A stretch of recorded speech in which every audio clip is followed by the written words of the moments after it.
Hi there and welcome to Sleuthville, your favorite spot for intriguing true crime stories. I am Nedi and today we are diving into an astonishing tale of ambition and deception. NWUDE's $242 million scam. So get cozy, grab your blankets, grab a drink, grab whatever you want to grab, and let's go back to the 90s in Nigeria.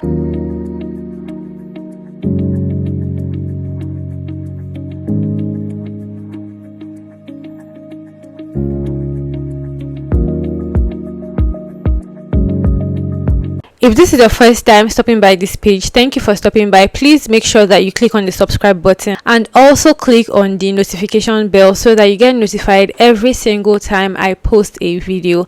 Like I always say, every video posted on this page is always a banger. Don't forget, please just click on that subscribe button right now. Also like this video, give it a thumbs up. You can do that right away. Please give it a thumbs up and let me know your thoughts in the comment section as usual. Let's get right into the story. So picture this, it's the mid-90s and Nigeria is alive with energy and growth. EMMANUEL was not just any banker.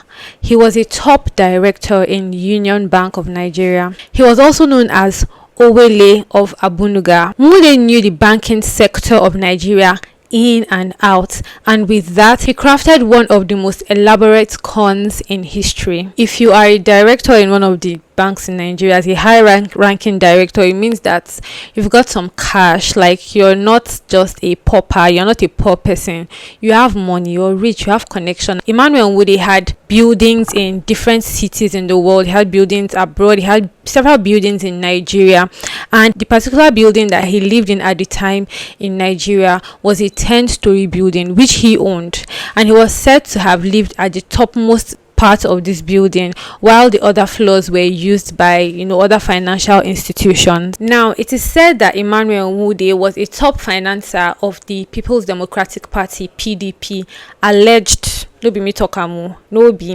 am, and that he was also a close ally of the former vice president in person of Atiku Abubakar.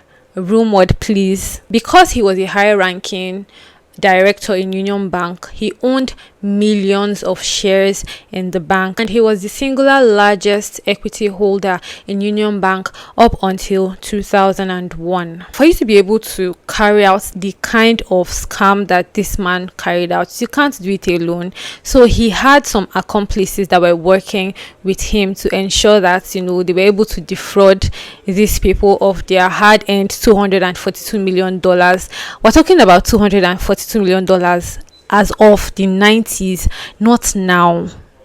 As in, not even now, as of the 90s. Do you know how much money, do you know the value of money that was? NWUDE had a small team of accomplices, like I explained earlier, that he was going to use to carry out one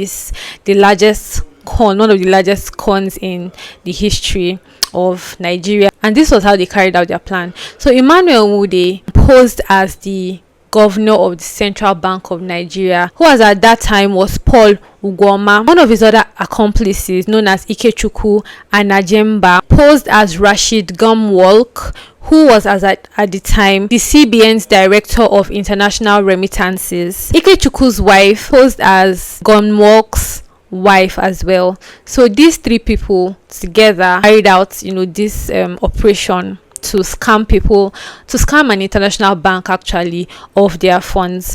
And this is how it happened. In Brazil, there was a bank known as the Banco Noreste Bank, and one of the directors of this bank was known as Nelson Sakaguchi. Nelson was a director, and somehow NWUDE set his eyes on Nelson and then began this plan. Now, because NWUDE was a director in one of the big banks in Nigeria at the time, and he had preview of information, he had access to certain documentations, he used this to his advantage. So he decided to sell a lie to Nelson Sakaguchi.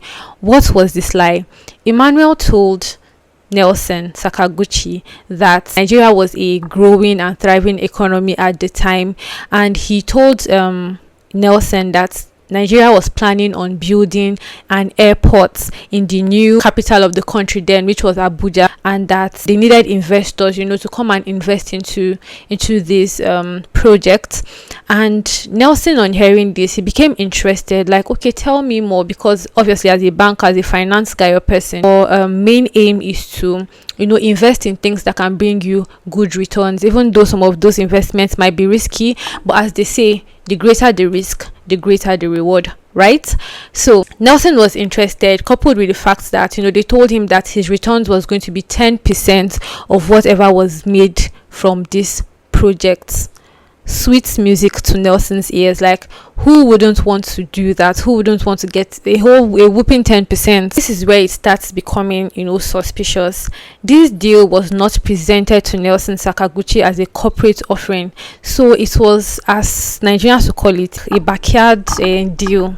Like, it wasn't straightforward. It was a backyard deal. Nelson had to illegally go into the bank's savings and draw up these funds, which he gave to Nelson and his small crew of accomplices. He made this payment to several accounts, through series of payments to several accounts all over different countries around the world. Now, to make this whole thing look kind of realistic to Sakaguchi, these guys went ahead to create documents. Remember, they were posing as CBN governor and directors of CBN as well. So they went ahead to formulate documents. They were holding meetings with Nelson Sakaguchi. So all of this looked really real to Nelson, and it seemed like a lucrative, way to make money. Between 1995 and 1998, Sakaguchi had transferred approximately $191 million to EMMANUEL and his accomplices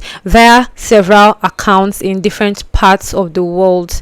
Now, the rest of the payments were made through the form of outstanding interests. For a while, everything seemed to be going well for EMMANUEL and his team. They were living the life, big boys, ballers, agba ballers, like they were living the big boy life. His friend and his friend's wife. But along the line, actually, it was said that Ikechukwu Anijemba died. So it was his wife that now, got to get his proceeds, and the lady was living a big life, baby girl life, lounging with politicians, buying houses, buying properties everywhere, touring the world. Like, you cannot come and stop her shine. She was living the life. They were all living the life, and they thought everything was going good for them, until it all came crumbling down. In 1997, Banco Noroeste, which was the bank in Brazil where Nelson Sakaguchi was a director, it was trying to be sold. They were in the process of selling the bank, and obviously when you're trying to sell a bank, a group of auditors have to come check your books, check your finances, just to be sure that everything is in line, like there is no scam or fraud or anything that is out of the ordinary going on in the company's books or in the bank's books.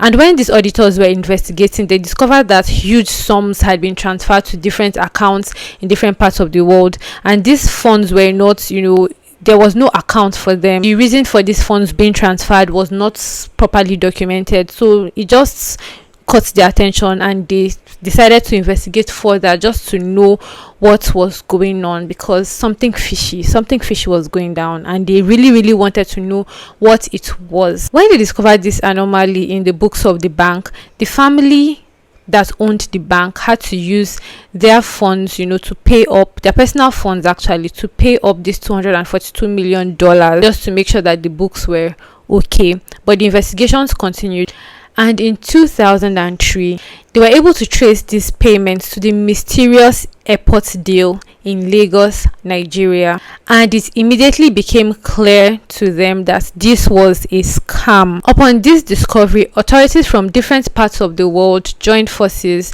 to make sure that the culprits were caught and arrested, and in 2004, EMMANUEL and his accomplices were all arrested in Lagos. Following their arrest, they were charged in the Federal High Court in Abuja for 86 counts relating to fraud and 15 counts relating to bribery and corruption, and they all pleaded not guilty. Can you imagine? Initially, they tried denying everything, like they don't know what's going on. Like, how can you accuse of us? Me, I'm a banker, obviously. I know what it means to commit scam. I know what it means to commit fraud. How do you think that a reputable man like me would sit down and plan that kind of crime?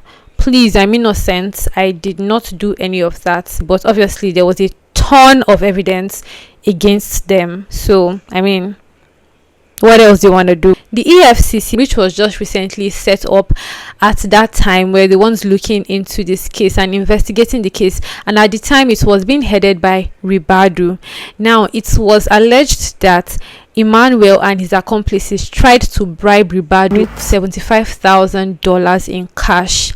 But Ribadu, being the good man that he is, like the incorruptible head of the EFCC, he said, no, please keep your cash, keep your money, we are looking for justice here. So he refused their money, and this only complicated the issues for EMMANUEL and his team, because they added that to his case of bribery and corruption. So many things actually happened while they were trying these guys. First of all, they tried to kidnap a prosecution witness, and thankfully the witness was able to escape. Another thing that happened was that in September 2005, when they were like having the hearing and the trial of EMMANUEL and his accomplices, there was a bomb scare literally at the court where this hearing was going on, and because of that, they had to like evacuate people out of the courtroom and then adjourn the case till a later date. And when an investigation is going on, investigators will try all their best to make sure that one of at least out of the 3 people or out of the 4 people, at least one person breaks down and tells them the truth about what is going on. And sometimes they might decide to tell these guys to take a plea deal, and I'm sure that was probably what they did with Amaka Anejemba, the wife of Kechuku Anejemba, who initially died when like the deal was still going on, when the scam was still going on. So I think they might have spoken to her to take a plea deal or something like that, if she gave them info about what happened. And she confessed to them that, see, she was part of this thing that happened, and this is what happened, that was what happened. And because she confessed, they actually sentenced her to 2.5 years in prison, and she was made to pay back $25.5 million. Weeks after Amaka's confession, Nelson Sakaguchi himself actually had to fly into Nigeria to be a witness testimony to this case. Now, he himself explained everything that happened to the people in court, to the judge, and to everybody, the lawyers present at the hearing. He explained how everything happened, and seeing that there was no other way out for Emmanuel NWUDE and Okoli, which was also one of his accomplices, they finally pleaded guilty. Now, they pleaded guilty hoping that they were going to give them a lenient sentencing. The judge gave them the maximum sentencing of 25 years and 12 years respectively for their crimes. In addition to that, their properties were confiscated by the government. The government of Nigeria was able to recover a significant portion of the stolen money. However, the damage was already done. Banco Noreste Bank in Brazil could not recover from this scam, and they ended up merging with another bank. Tell me why in 2006, roughly a year after this man was sentenced, he was released. Somebody that was sentenced to 25 years in prison was released. Should I say miracle no dey tire Jesus, or should I say Nigeria my country? I don't know which one to say, but you guys, let me know your thoughts on this in the comment section. Apparently, he filed for an appeal to the court, and he was released in 2006.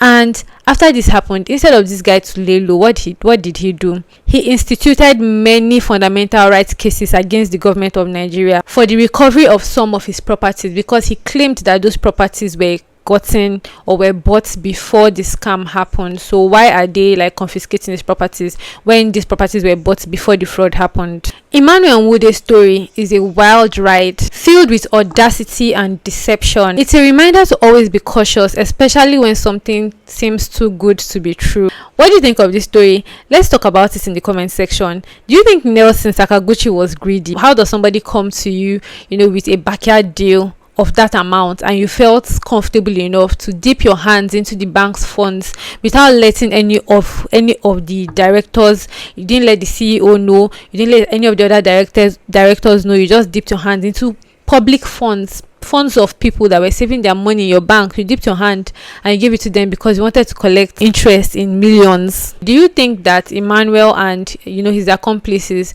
were released too soon? Do you think that they should have actually spent their maximum of 25 years in prison for this fraud that they committed, for this scam that they committed? Please let me know your thoughts in the comment section. Don't forget to like this video as well. Please give this video a thumbs up so that this video can be recommended to the proposed audience. And thank you so much, guys, for subscribing to the channel. I can see that the channel is actually growing, and I'm so happy about that. Thank you so much for always stopping by my channel. I will see you guys in my next video. Like I always say, stay safe and stay informed. Bye.